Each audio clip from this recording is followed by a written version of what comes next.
Rahim. So now today we are starting with the renal pathology.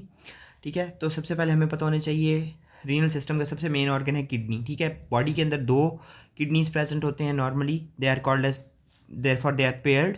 ठीक है, bean shaped होते हैं। Females के इनका वेट 130 ग्राम होता है, मेल्स के अंदर 150 ग्राम होता है। ठीक है, अब अगर हम स्ट्रक्चर की बात करें तो इसके तीन मेन पार्ट्स होते हैं, कॉर्टेक्स, मेडुला और इनर मोस्ट पार्ट जिसे हम पेल्विस कहते हैं। ठीक है, ये वाला पेल्विस है। किडनी के अंदर वो वाला पार्ट जहाँ से रीनल आर्टरी एंटर हो रही है, रीनल वेन लीव कर रही है, यहाँ पे कुछ लिम्फेटिक्स होते हैं और यूरेटर लीव कर रहा है, इसको हम क्या कहते हैं, हाइलम कहते हैं, हाइलम ऑफ किडनी। ठीक है, मीडियली ये होता है। ठीक है, देन अगर हम कॉर्टेक्स की बात करें तो आउटर 1 सेंटीमीटर का जो रिम होता है इसको हम क्या कहते हैं, कॉर्टेक्स कहते हैं। ठीक है, देन कम्स मेडल्ला। ठीक है, उसके बाद क्या है, ये वाला सारा पार्ट जो है ये क्या है, मेडल्ला। ठीक है, मेडल्ला के अंदर क्या प्रेजेंट है, पायरामिड्स प्रेजेंट है। ठीक है, ओके, एंड देन उसके बाद इनर मोस्ट पार्ट है रीनल पेल्विस का। ठीक है, अब सबसे पहले अगर हम कॉर्टेक्स की बात करें तो कॉर्टेक्स के अंदर क्या चीज़ प्रेजेंट होती है, कॉर्टेक्स के अंदर नेफ्रॉन क्या होता है, नेफ्रॉन जो है structural and functional unit of the kidney है। एक नॉर्मल ह्यूमन के अंदर 2 किडनीज हैं और एक किडनी के अंदर 1 मिलियन नेफ्रॉन होते हैं, तो टोटल 2 मिलियन नेफ्रॉन होंगे। ठीक है, बॉडी के अंदर। अब नेफ्रॉन्स में 2 तरह के होते हैं, मोस्टली मेजॉरिटी जो नेफ्रॉन्स की होती है वो कौन से होते हैं, कॉर्टिकल नेफ्रॉन्स होते हैं। ठीक है, कॉर्टिकल नेफ्रॉन्स, और दूसरे जो होते हैं उनको हम कहते हैं जक्स्टा मिडलरी नेफ्रॉन्स। ठीक है, जक्स्टा मिडलरी नेफ्रॉन्स।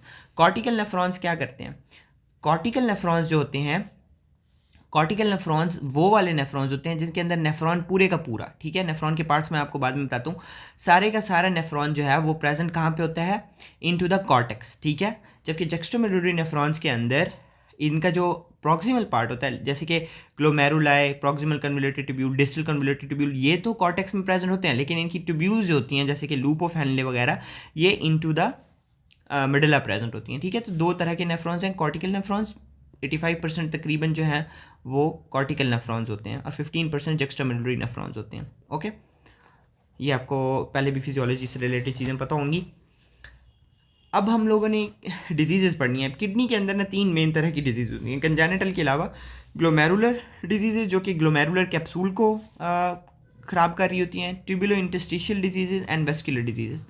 ये समझने के लिए हमें नेफ्रॉन का स्ट्रक्चर पता होना चाहिए। ठीक है, नेफ्रॉन के अंदर क्या क्या मेन चीज़ें होती हैं। ठीक है, तो अगर नेफ्रॉन का स्ट्रक्चर हम लोग देखें तो हमारे पास सबसे पहला पार्ट होता है जिसे हम कहते हैं ग्लोमेरुलर कैप्सूल।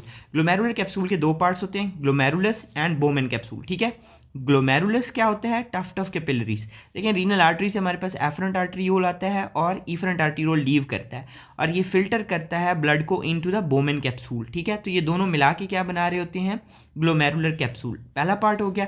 इसके बाद क्या आती है, प्रॉक्सिमल कन्वोल्यूटेड ट्यूब्यूल। ठीक है, ये सारी क्या है, प्रॉक्सिमल कन्वोल्यूटेड ट्यूब्यूल है। ठीक है, then comes loop of Henle. Loop of Henle के 2 पार्ट हैं, descending limb and ascending limb. ठीक है, and then comes the distal convoluted tubule. ठीक है, डिस्टल कन्वोल्यूटेड ट्यूब्यूल, एंड उसके बाद क्या आती है, कलेक्टिंग डक्ट्स। ठीक है, तो ये नॉर्मली नेफ्रॉन का स्ट्रक्चर है।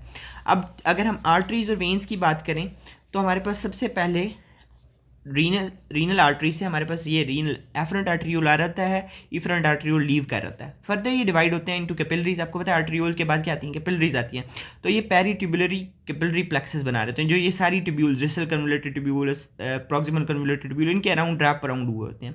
और वेन्स जो होती हैं वो क्या बनाती हैं, वेजा रेक्टा बनाती हैं। ठीक है, लूप ऑफ हेनले के अराउंड वो सराउंडेड होती हैं। ठीक है, and then drain into the renal vein. तो ये बेसिक स्ट्रक्चर आपको पहले भी पता होगा।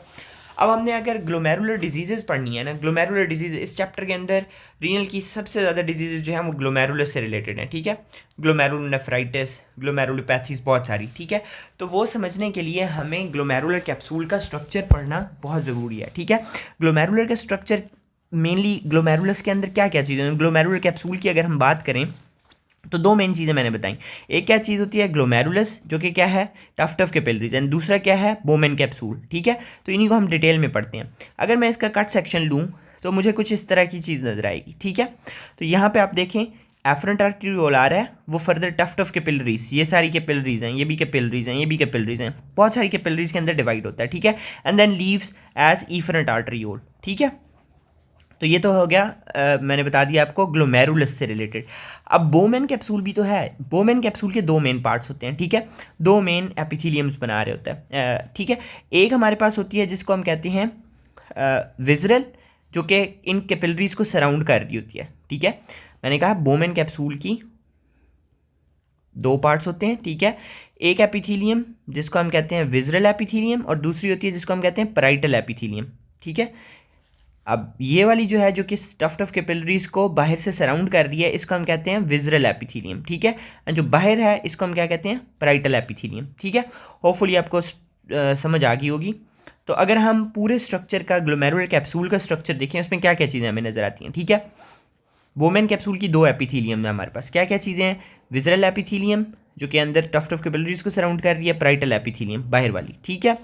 उसके बाद हमारे पास ये सारी कैपिलरीज हैं, ठीक है, सारी कैपिलरीज हैं, ये भी कैपिलरीज हैं, ये भी, ठीक है, ये सारी कैपिलरीज हैं। अब इन कैपिलरीज के दरमियान में अगर आपको सपोर्टिंग सेल्स नज़र आ रहे हैं, इफ़ यू कैन अप्रिशिएट, ये वाले, ठीक है, इनको हम क्या कहते हैं, मेसेंजियल सेल्स, मेसेंजियल सेल्स कहते हैं, ठीक है।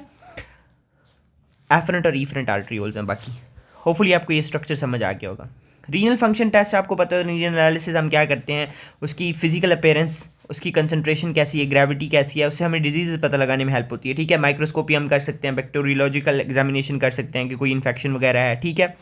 डाइल्यूशन चेक करते हैं कि क्या जो नेफ्रॉन्स हैं वो प्रॉपर्ली फंक्शन कर रहे हैं या नहीं, ठीक है। ब्लड केमिस्ट्री चेक करते हैं, यूरिया क्रेटिनिन लेवल्स कि क्या किडनी के फंक्शंस नॉर्मल हैं या नहीं। इसी तरह लीरन क्लियरेंस टेस्ट होता है, ठीक है।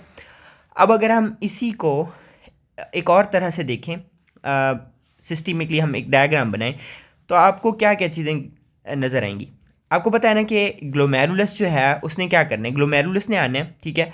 या आगे टफ्ट ऑफ कैपिलरीज हैं हमारे पास, इन्होंने क्या करना है, ब्लड है इनके अंदर, इन्होंने ब्लड फिल्टर करना है। ब्लड ने जाना किधर है, इनटू प्रॉक्सिमल कन्वोल्यूटेड ट्यूब्यूल, ठीक है।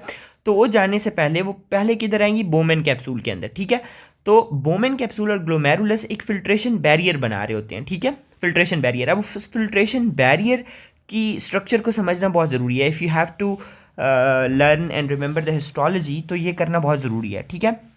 तो क्या क्या चीज़ें हमारे पास होती हैं फिल्ट्रेशन बैरियर के अंदर, तो अंदर की तरफ कैपिलरीज हैं, तो उसकी जो अंदर वाली लाइनिंग होती है उसको हम क्या कहते हैं, एंडोथीलियम, ठीक है, एंडोथीलियम। अब आपको पता है कि कैपिलरी के स्ट्रक्चर के अंदर क्या क्या चीज़ होती हैं, एक तो एंडोथीलियम होती है अंदर वाली लेयर, ठीक है। उसके बाहर क्या होती है, बेसमेंट मेम्ब्रेन होती है, ठीक है, बेसमेंट मेम्ब्रेन। तो ये हमारे पास आ गई ग्लोमेरुलर बेसमेंट मेम्ब्रेन, ठीक है। अब बेसमेंट मेम्ब्रेन के बाहर क्या है, जैसे मैंने आपको यहाँ बताया, ये बेसमेंट मेम्ब्रेन के बाहर क्या है, बोमेन कैप्सूल की दो लेयर्स हैं, ठीक है। एक लेयर है जो कि इसको सराउंड करती है, जिसको हम क्या कहते हैं, विजरल एपिथीलियम, ठीक है। तो ये विजरल एपिथीलियम है जो बेसिकली क्या है, पोडोसाइट्स बना रही होती है। ये स्ट्रक्चर आपको आई होप सो आप अप्रिशिएट कर सकते हैं, ठीक है। एंड उसके बाहर बोमेन स्पेस होती है और दूसरी लेयर फिर होती है बाहर की तरफ, उसको हम क्या कहते हैं, पैराइटल एपिथीलियम। तो बोमेन कैप्सूल की दो एपिथीलियम है, एक पैराइटल बाहर वाली, देन उसके दरमियान में स्पेस है, और अंदर वाली लेयर जिसको हम क्या कहते हैं, विजरल एपिथीलियम, ठीक है। तो विजरल एपिथीलियम क्या बना रही होती है, पोडोसाइट्स बना रही होती है, जो कि बिल्कुल अटैच्ड होती है विद द बेसमेंट मेम्ब्रेन, ठीक है। तो कैपिलरी के दो स्ट्रक्चर्स हैं मेन कैपिलरी के, एक हमारे पास क्या है, endothelium and then basement membrane, और बाहर बोमेन कैप्सूल की जो लेयर अटैच्ड होती है with the basement membrane, that is called as parietal layer, या ये क्या बना रही होती है, पोडोसाइट्स। होपफुली आपको ये स्ट्रक्चर समझ आ गए होंगे।